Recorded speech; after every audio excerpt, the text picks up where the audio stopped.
Assalamualaikum warahmatullahi wabarakatuh. Kami dari kelompok 2 ingin menjelaskan materi tentang hak dan kewajiban warga negara dan menjelaskan RPP kelas 4 tentang hak dan kewajiban warga negara.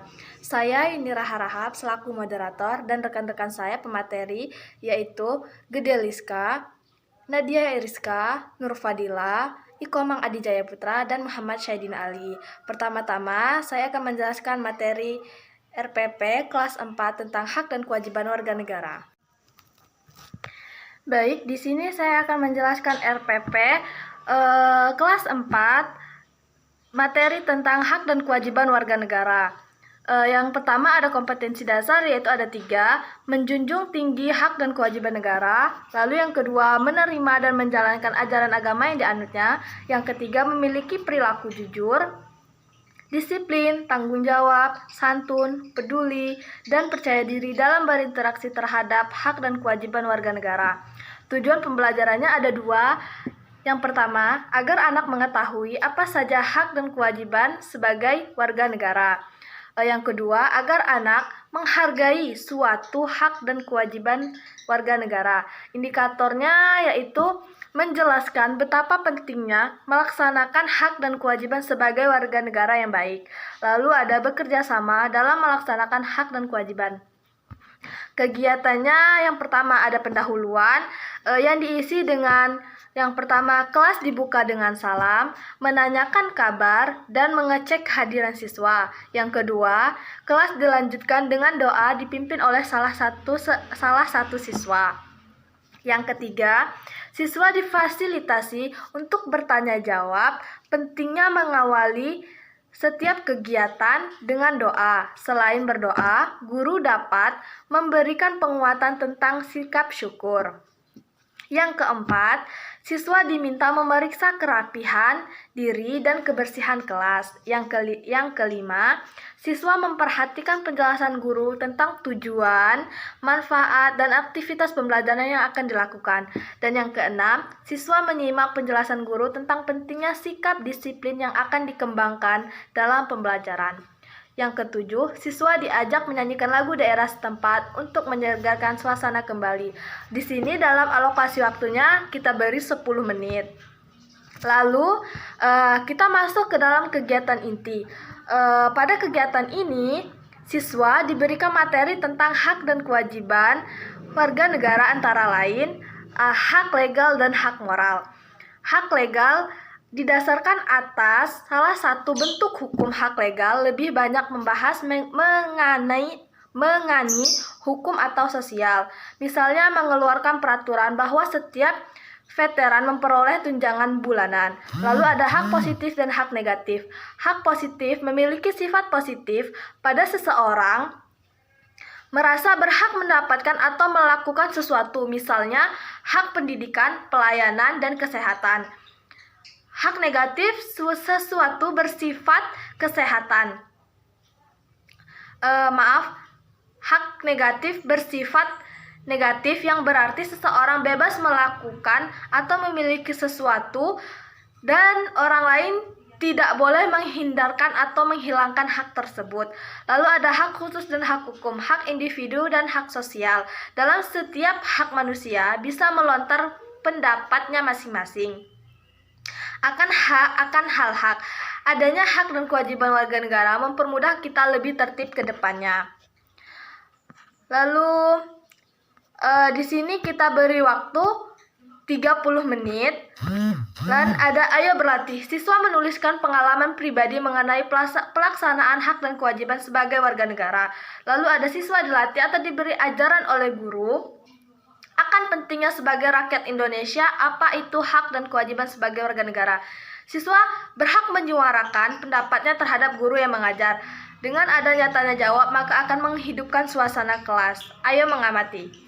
Siswa mendengarkan dengan baik apa yang dijelaskan oleh guru. Siswa secara mandiri menjawab pertanyaan-pertanyaan dari guru. Lalu ada guru berkeliling untuk membantu siswa yang mengalami kesulitan. Dan ada kemudian guru dapat menstimulasi diskusi kelas tentang pelajaran hak dan kewajiban warga negaranya. Kegiatan penutupnya yaitu guru memberikan tugas untuk dikerjakan di rumah dengan bimbingan orang tua, dan siswa bersama guru menyimpulkan hasil pembelajaran pada hari ini. Kelas ditutup dengan doa bersama dipimpin oleh salah seorang siswa. Di sini kita beri alokasi waktu yaitu 10 menit. Peserta didik membuat rangkuman resume dengan bimbingan guru tentang poin-poin penting yang muncul dalam kegiatan belajar tentang materi yang baru dilakukan. Lalu guru memeriksa pekerjaan siswa yang selesai langsung diperiksa.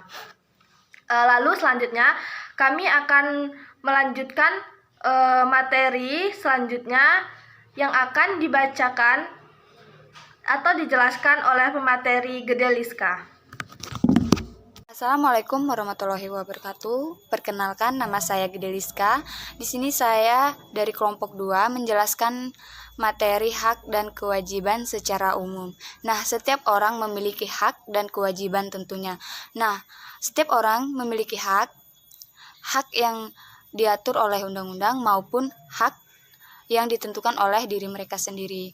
Nah, pengertian hak secara umum adalah segala sesuatu yang dimiliki oleh setiap manusia, segala sesuatu yang mutlak menjadi milik seseorang untuk menerima atau melakukan yang seharusnya menjadi hak mereka. Nah, mereka juga melakukan hak mereka, tidak lupa juga mereka juga melakukan kewajiban mereka. Nah, kewajiban di sini adalah sesuatu yang harus dilakukan setiap individu, baik itu kewajiban dari diri sendiri maupun kewajiban yang diatur oleh undang-undang. Nah, pengertian secara umum, kewajiban di sini adalah segala sesuatu yang dianggap sebagai suatu keharusan atau kewajiban untuk dilaksanakan oleh individu sebagai anggota warga negara guna mendapatkan hak yang pantas untuk didapat. Kewajiban pada umumnya mengarah pada suatu keharusan atau kewajiban. Jadi kewajiban ini harus dilakukan oleh individu tersebut. Setelah mereka memiliki hak yang baik itu ditentukan oleh diri mereka sendiri maupun diatur oleh undang-undang, mereka juga diberikan kewajiban. Kewajiban ini harus dilakukan setiap individu. Sekian materi yang dapat saya sampaikan. Materi selanjutnya akan dijelaskan oleh rekan saya. Assalamualaikum warahmatullahi wabarakatuh. Saya Nadia Rizka, NPM 19160075. Dari kelompok 2 akan melanjutkan materi selanjutnya, yaitu tentang jenis-jenis hak dan jenis-jenis kewajiban. Yang pertama, ada hak legal dan hak moral. Hak legal sendiri adalah hak yang bersifat hukum, artinya hak ini lebih banyak membahas tentang hukum atau sosial. Selanjutnya, hak moral. Hak moral sendiri adalah hak yang bersifat solider atau individu. Hak ini didasarkan atas prinsip atau peraturan etis. Yang kedua, ada hak positif dan hak negatif. Hak positif sendiri adalah hak di mana seseorang merasa berhak melakukan sesuatu. Artinya di sini seseorang sendiri berhak mendapatkan sebuah pendidikan, kesehatan, dan pelayanan. Hak negatif adalah hak yang bersifat negatif. Artinya seseorang bebas melakukan sesuatu di mana orang lain tidak boleh mengganggu atau menghilangkan hak tersebut. Misalnya adalah hak di mana seseorang dalam mengemukakan pendapat. Yang ketiga ada hak khusus dan hak umum. Hak khusus sendiri adalah hak yang muncul di dalam suatu relasi atau antara individu dengan individu lainnya karena bersifat khusus. Yang selanjutnya adalah hak umum. Hak umum adalah hak di mana seseorang berhak melakukan sesuatu bukan karena hubungan atau fungsi tertentu. Hak ini juga biasa disebut dengan HAM atau hak asasi manusia. Yang keempat ada hak individu dan hak sosial. Hak individu adalah hak yang dimiliki setiap individu terhadap suatu negara. Artinya, negara tidak boleh mengganggu individu tersebut untuk mendapatkan hak-haknya. Hak sosial sendiri adalah hak yang dimiliki setiap orang bukan hanya terhadap suatu negara saja, tetapi antara masyarakat dengan masyarakat yang lainnya. Misalnya, hak dalam mendapatkan pekerjaan dan pendidikan. Yang kelima adalah hak absolut. Hak ini bersifat mutlak tanpa pengecualian. Hak ini berlaku di mana saja dan tidak dipengaruhi oleh siapapun atau dalam keadaan apapun. Materi selanjutnya yang akan saya jelaskan adalah jenis-jenis kewajiban. Yang pertama ada kewajiban mutlak. Kewajiban mutlak adalah kewajiban setiap individu terhadap dirinya sendiri. Yang kedua adalah kewajiban publik. Kewajiban publik adalah kewajiban yang berhubungan dengan hak-hak publik. Misalnya, taat atau patuh terhadap aturan. Yang ketiga adalah kewajiban positif dan negatif, di mana kewajiban ini mengharuskan seseorang untuk melakukan sesuatu. Yang keempat adalah kewajiban umum dan khusus. Kewajiban umum adalah ditujukan kepada seluruh warga negara atau seluruh masyarakat Indonesia. Sedangkan kewajiban khusus adalah kewajiban yang ditujukan kepada golongan tertentu di bidang hukum atau tentang suatu perjanjian. Yang kelima adalah kewajiban primer. Kewajiban primer dapat timbul dari tindakan yang tidak melawan hukum. Sekian yang dapat saya sampaikan. Materi selanjutnya akan disampaikan oleh pemateri selanjutnya. Baik, di sini saya akan menjelaskan yaitu hak dan kewajiban warga negara. Hak warga negara adalah suatu kewenangan yang dimiliki oleh warga negara guna melakukan sesuatu sesuai peraturan perundang-undangan. Dengan kata lain, hak warga negara merupakan suatu keistimewaan yang menghendaki agar warga negara diperlukan sesuai keistimewaan tersebut. Sedangkan kewajiban warga negara ditinggalkan oleh warga negara dalam kehidupan bermasyarakat, berbangsa dan bernegara. Kewajiban warga negara dapat pula diartikan sebagai suatu sikap atau tindakan yang harus diperbuat oleh seseorang warga negara sesuai keistimewaan yang ada pada warga lainnya. Materi selanjutnya akan disampaikan oleh rekan saya. Terima kasih. Baik, saya Muhammad Sayyidina Ali akan menjelaskan demokrasi dan hak warga negara. Terdapat kecenderungan bahwa istilah demokrasi diterapkan dalam kehidupan politik. Hal itu tampak dari pembicaraan tentang pemilu yang melibatkan warga negara. Demokrasi merupakan suatu aturan main untuk mendistribusikan kekuasaan secara adil dan warga negara. Adil dalam arti ini ialah semua warga negara memperoleh hak yang sama untuk berjuang mendapatkan posisi dalam pemerintahan. Kecenderungan di atas saat ini kurang dapat diterima. Pengertian demokrasi sebenarnya lebih luas dari pengertian politik karena dapat diterapkan dalam kehidupan ekonomi dan sosial. Keterlibatan warga negara dalam proses demokrasi khususnya dalam pembuatan keputusan merupakan kebutuhan dalam konteks sosial dan ekonomi. Penerapan demokrasi dalam bidang ekonomi antara lain mengikuti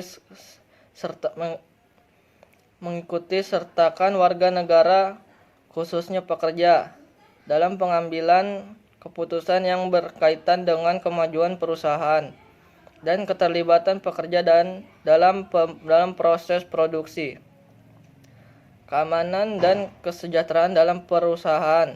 Hal ini yang dapat dilakukan yang pemberian kesempatan kepada pekerja untuk memiliki saham dalam perusahaan. Sedangkan dalam bidang sosial pun demokrasi dapat diterapkan seperti tampak dari isu persamaan kesempatan dan pelayanan, misalnya perlakuan yang sama terhadap warga negara.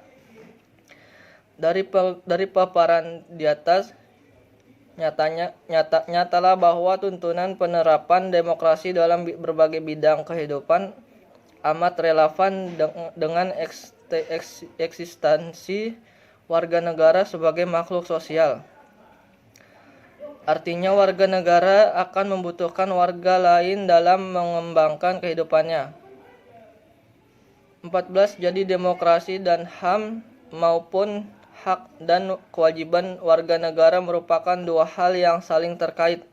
Dalam sistem demokrasi, warga negara dapat berperan secara optimal terhadap kelanggengan sistem yang pro kepentingan warga. Sebaliknya, hak warga negara dapat terwujud manakala rezim yang berkuasa akan menegakkan sandi-sandi demokrasi. Sekian dari saya. Terima kasih.